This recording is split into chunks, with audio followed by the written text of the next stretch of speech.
1. When training new emergency vehicle technicians, EVTs, which adult learning principles should guide instructional design? A. Adults learn best through passive observation. B. Adults prefer self-directed experience-based learning. C. Adults require repetitive memorization. D. Adults rely solely on instructor feedback. 2. During a technical skills assessment for EVTs, the most effective evaluation method is A. Multiple choice written exam only. B. Real-world performance-based testing. C. Peer discussion with no grading. D. Supervisor interviews. 3. Which regulatory body provides standards for emergency vehicle maintenance and technician certification? A. OSHA B EVT Certification Commission, EVTC, EPA D ISO 9001. 4. A lead EVT is designing a mentoring program. Which approach promotes long-term learning? A. Focus on immediate task completion only. B. Encourage reflective practice and peer collaboration. C. Rely solely on formal instruction. D. Limit feedback to end-of-cycle reviews.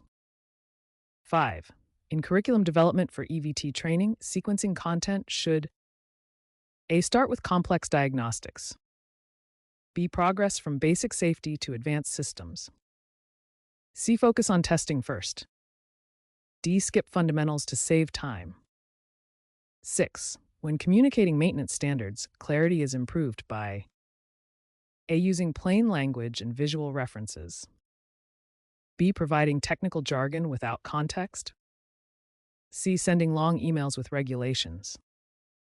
D. Limiting communication to text-only memos. 7. The primary goal of formative assessment in EVT education is to A. Assign grades. B. Provide feedback to enhance ongoing performance. C. Replace summative exams. D. Determine certification eligibility. 8. Which of the following demonstrates compliance with NFPA 1911 standards? A. Documenting all maintenance and inspection procedures accurately. B. Performing random, undocumented checks. C. Ignoring out-of-service reports. D. Skipping routine testing for efficiency. 9. A mentor observes an EVT trainee struggling with electrical diagnostics. The mentor should A. Demonstrate the process, then let the trainee replicate and explain each step. B. Provide the answer immediately. C. Allow the trainee to continue without feedback. D. Assign unrelated tasks. 10 adult learners in EVT programs retain more when training. A. Incorporates hands-on problem-solving activities.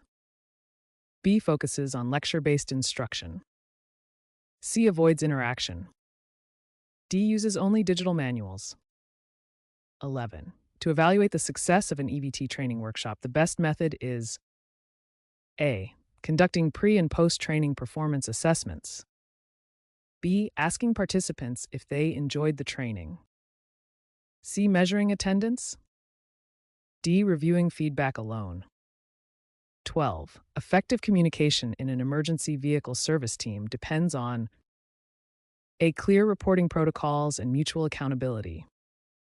B. Informal verbal updates only. C. Limited documentation. D. Independent work with no collaboration. 13. When writing a maintenance curriculum for EVTs, which principle ensures regulatory compliance? A. Align all content with applicable NFPA and T standards. B. Include outdated manufacturer recommendations. C. Rely on instructor preferences. D. Simplify by omitting safety requirements. 14. An EVT trainer uses scenario-based simulations during class. This strategy supports A. Active learning and real-world application. Memorization of manuals only.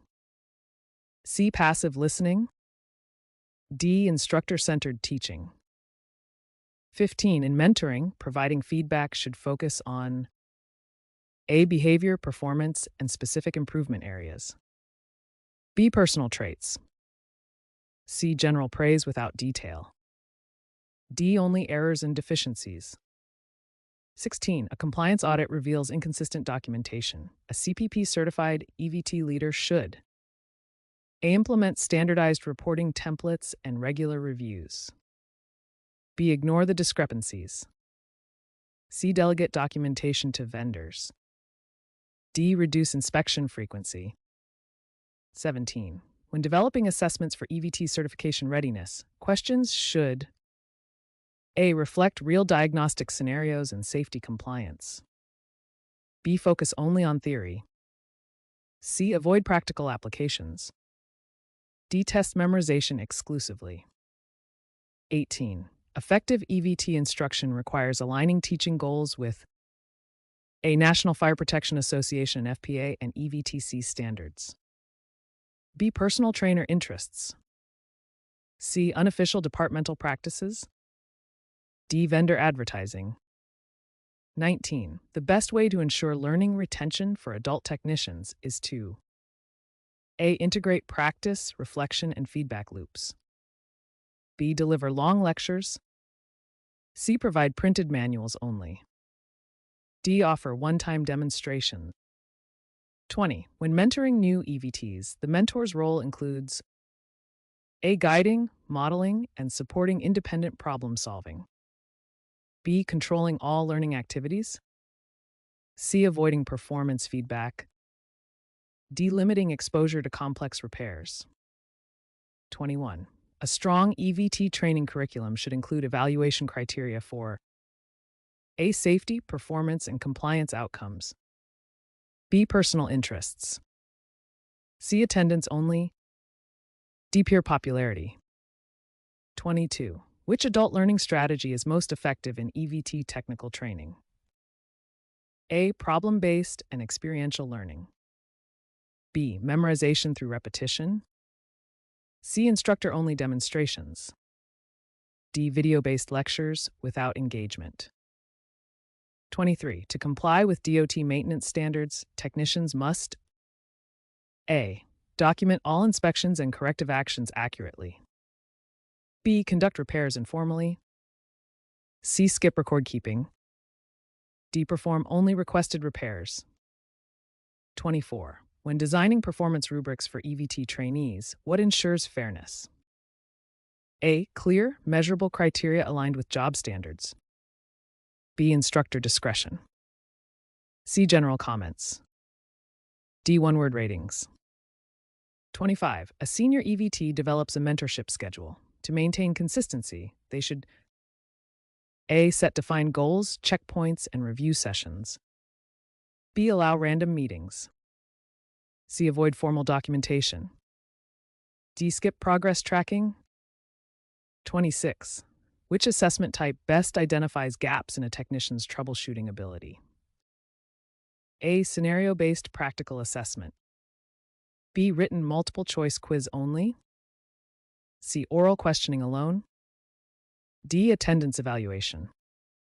27. Communication barriers in EVT teams are best minimized by A. Establishing clear protocols and feedback channels. B. Allowing informal updates only. C. Avoiding team meetings. D. Restricting discussions to supervisors. 28.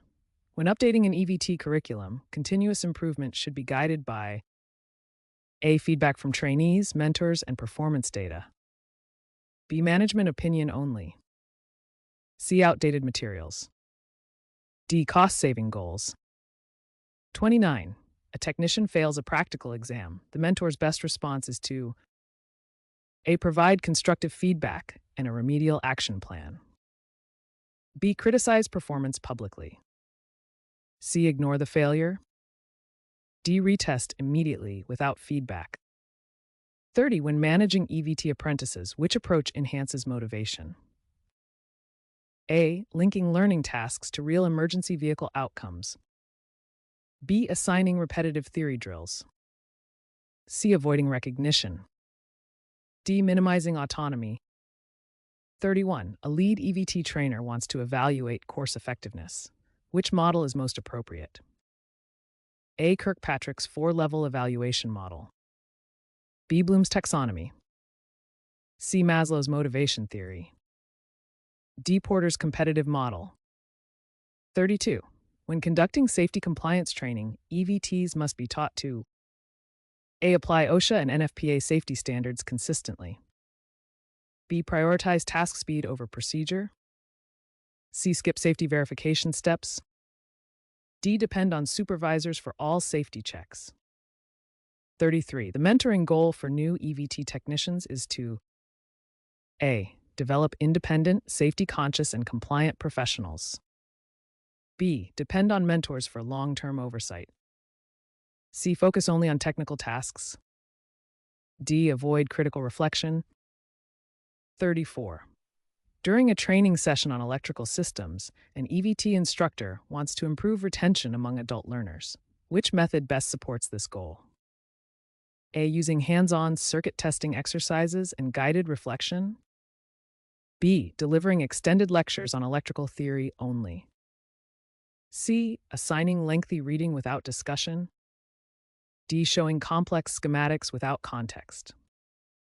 35. A senior EVT is mentoring a new technician who struggles with interpreting wiring diagrams.